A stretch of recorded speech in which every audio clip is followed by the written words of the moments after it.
Tiggers don't climb trees, dedicated to my dear friend Elise. One day when Pooh was thinking, he thought he would go and see Eeyore because he hadn't seen him since yesterday.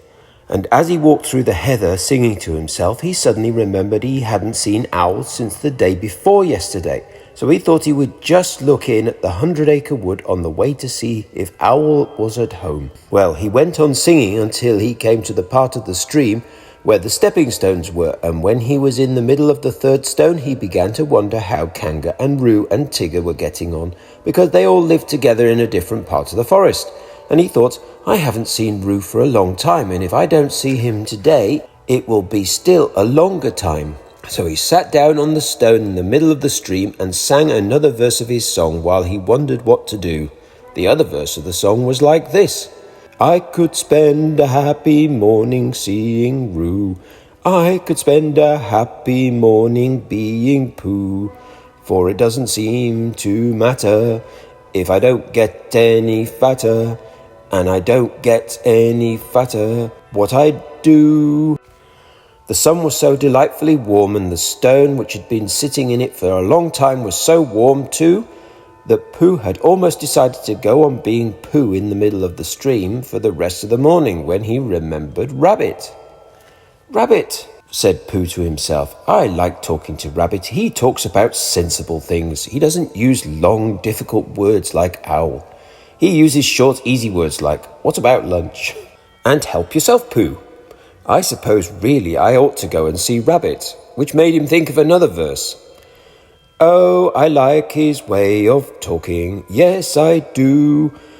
It's just the nicest way of talking, just for two. And help yourself with Rabbit, thought it may become a habit, is a pleasant sort of habit for a Pooh. So when he had sung this, he got up off his stone, walked back across the stream and set off for Rabbit's house. But he hadn't got far before he began to say to himself, yes, but suppose Rabbit is out, or suppose I get stuck in his front door again, coming out as I did once, when his front door wasn't big enough, because I know I'm not getting fatter, but his front door may be getting thinner. So wouldn't it be better if... And all the time he was saying these things like this, he was going more and more westerly without thinking, until he found himself at his own front door again. It was 11 o'clock, which was time for a little something. Half an hour later he was doing what he had always really meant to do. He was stumping off to Piglet's house, and as he walked he wiped his mouth with the back of his paw, and sang a rather fluffy song through the fur. It went like this. I could spend a happy morning seeing piglets, and I couldn't spend a happy morning not seeing piglets, and it doesn't seem to matter if I don't see Owl and Eeyore or any of the others, and I'm not going to see Owl or Eeyore or any of the others, or Christopher Robin. Written down like this, it didn't seem a very good song, but coming through pale fawn fluff at about 11:30 on a very sunny morning, it seemed to Pooh to be one of the best songs he'd ever sung, so he went on singing it. Piglet was busy digging a small hole in the ground outside his house. Hello, Piglet, said Pooh. Hello, Pooh, said Piglet, giving a jump of surprise. I knew it was you. So did I, said Pooh. What are you doing? I'm planting a acorn, Pooh, so that it can grow up into an oak tree and have lots of acorns just outside the front door instead of having to walk miles and miles. Do you see, Pooh? Supposing it doesn't, said Pooh. It will, because Christopher Robin says it will, so that's why I'm planting it. Well, said Pooh, if I plant a honeycomb outside my house, then it will grow up into a beehive. Piglet wasn't quite sure about this. Or a piece of honeycomb, said Pooh, so as not to waste too much. Only then I might only get a piece of a beehive, and it might be the wrong piece where the bees were buzzing and not honeying. Bother. Piglet agreed that would be rather bothering. Besides, Pooh, it's a very difficult thing, planting, unless you know how to do it, he said, and he put the acorn in the hole he had made, and covered it up with earth, and jumped on it. I do know, said Pooh, because Christopher Robin gave me a nasturtium seed, and I planted it, and I'm going to have nasturtiums all over the front door. I thought they were called nasturtiums, said Piglet timidly as he went on jumping. No, said Pooh, not these. These are called nasturtiums. When Piglet had finished jumping, he wiped his paws on his front and said, What shall we do now? And Pooh said, Let's go and see Kangaroo and Roo and Tigger. And Piglet said, Yes, let's. Because he was still a little anxious about Tigger, who was a very bouncy animal with a way of saying, How do you do, which always left your ears full of sand, even after Kangaroo had said, Gently, Tigger, dear, and had helped you up again. So they set off for Kangaroo's house. Now it happened that Kangaroo had felt rather motherly that morning and wanting to count things, like Roo's vests and how many pieces of soap that were left, and the 2 clean spots in Tigger's feeder. So she had sent them out with a packet of watercress seeds for Roo and a packet of extract of malt sandwiches for Tigger, to have a nice long morning in the forest, not getting into mischief. And off they had gone. And as they went, Tigger told Roo, who wanted to know, all about the things that Tiggers could do. Can they fly? Asked Roo. Yes, said Tigger, they're very good flyers. Tiggers are extraordinary good flyers. Oh, said Roo, can they fly as well as Owl? Yes, said Tigger, only they don't want to. Why don't they want to? Well, they just don't like it somehow. Roo couldn't understand this because he thought it would be lovely to be able to fly, but Tigger said it was difficult to explain to anybody who wasn't a Tigger himself. Well, said Roo, can they jump as far as kangaroos? Yes, said Tigger, when they want to. I love jumping, said Roo. Let's see who can jump farthest, you or me. I can, said Tigger, but we mustn't stop now or we shall be late. Late for what? For whatever we want to be in time for, said Tigger, hurrying on.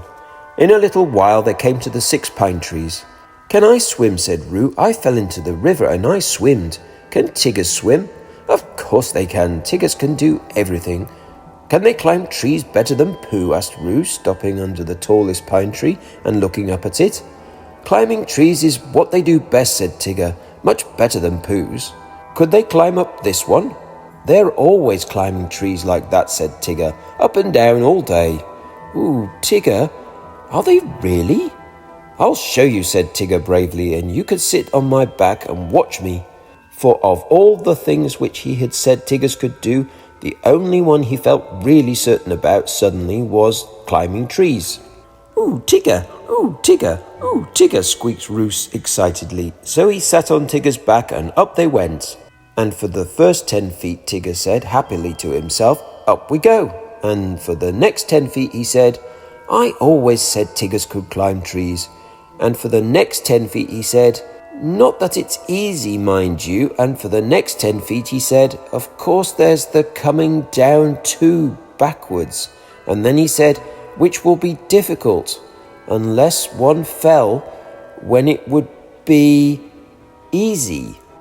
And at the word easy, the branch he was standing on broke suddenly, and he just managed to clutch at the one above him as he felt himself going, and then slowly he got his chin over it, and then one back paw, and then the other, until at last he was sitting on it, breathing very quickly and wishing he had gone in for swimming instead.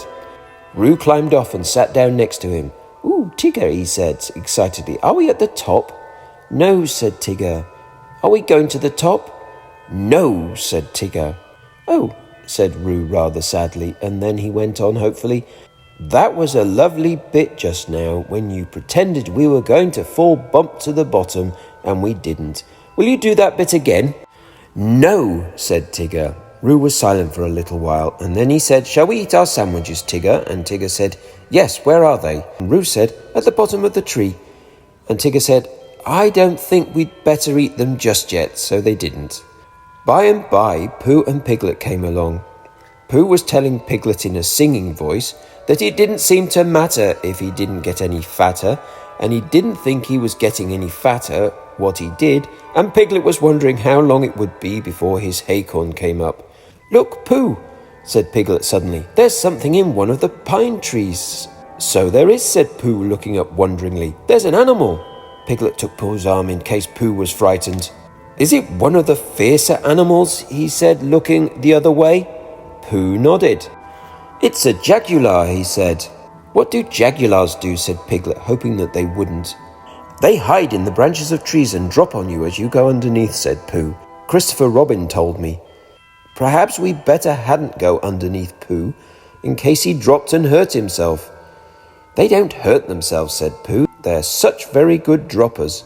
Piglet still felt that to be underneath a very good dropper would be a mistake, and he was just going to hurry back for something which he had forgotten when the jaguar called out to them.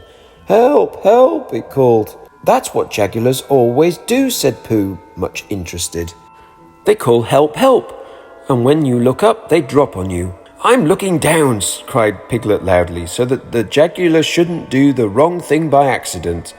Something very excited next to the jaguar heard him and squeaked, Pooh, Piglet, Pooh and Piglet, Pooh and Piglet. All of a sudden, Piglet felt that it was a much nicer day than he thought it was, all warm and sunny.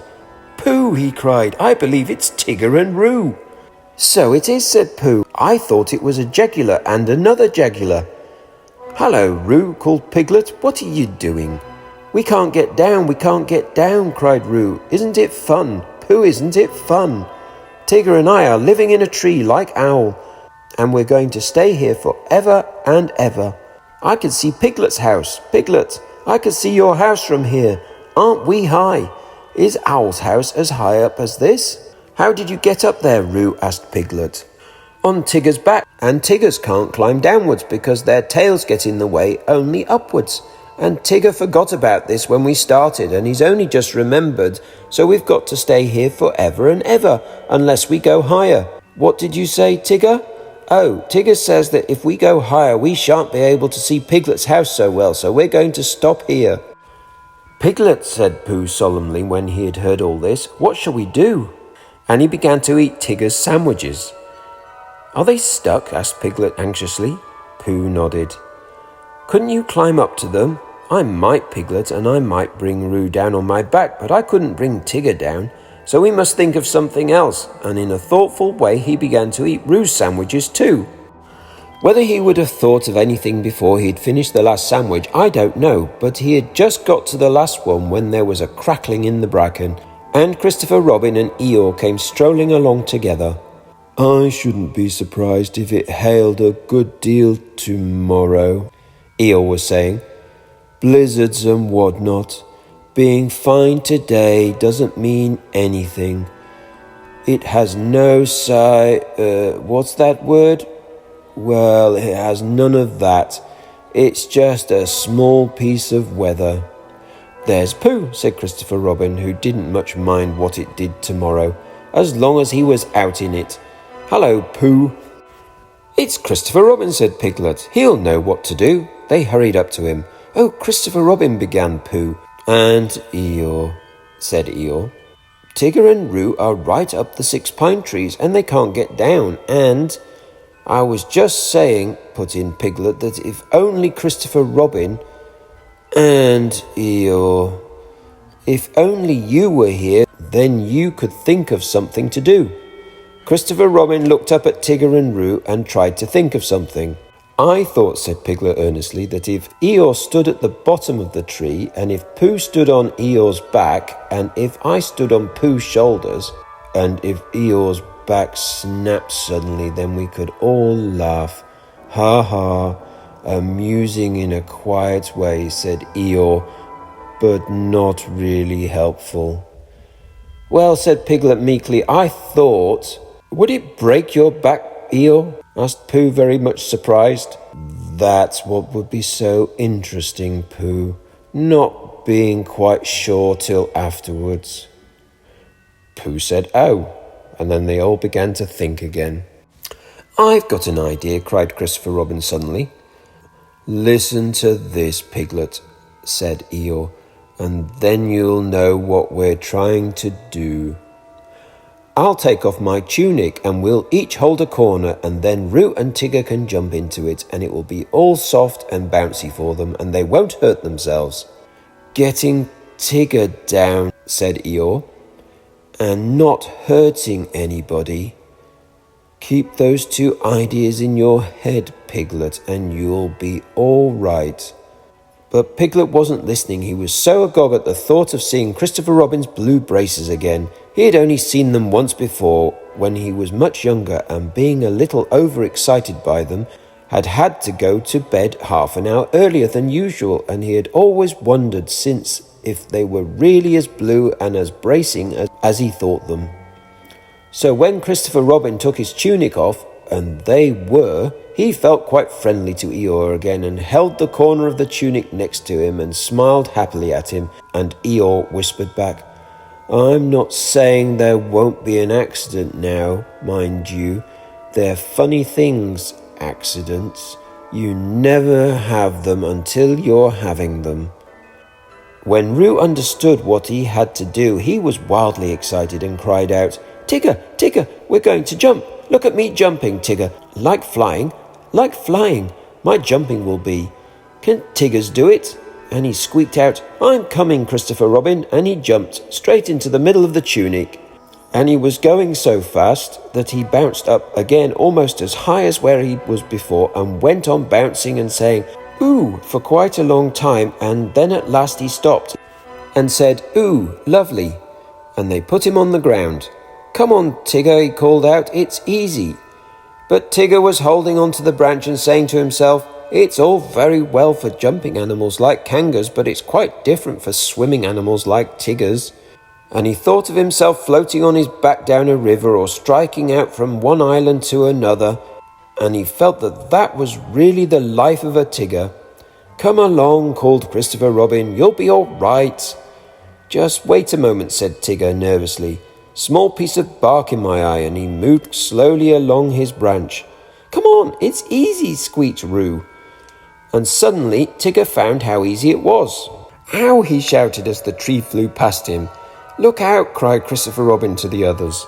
There was a crash and a tearing noise and a confused heap of everybody on the ground. Christopher Robin and Pooh and Piglet picked themselves up first, and then they picked Tigger up, and underneath everybody else was Eeyore. "Oh, Eeyore," cried Christopher Robin, "are you hurt?" And he felt him rather anxiously and dusted him and helped him to stand up again. Eeyore said nothing for a long time, and then he said, "Is Tigger there?" Tigger was there, feeling bouncy again already. "Yes," said Christopher Robin, "Tigger's here." "Well, just thank him for me," said Eeyore.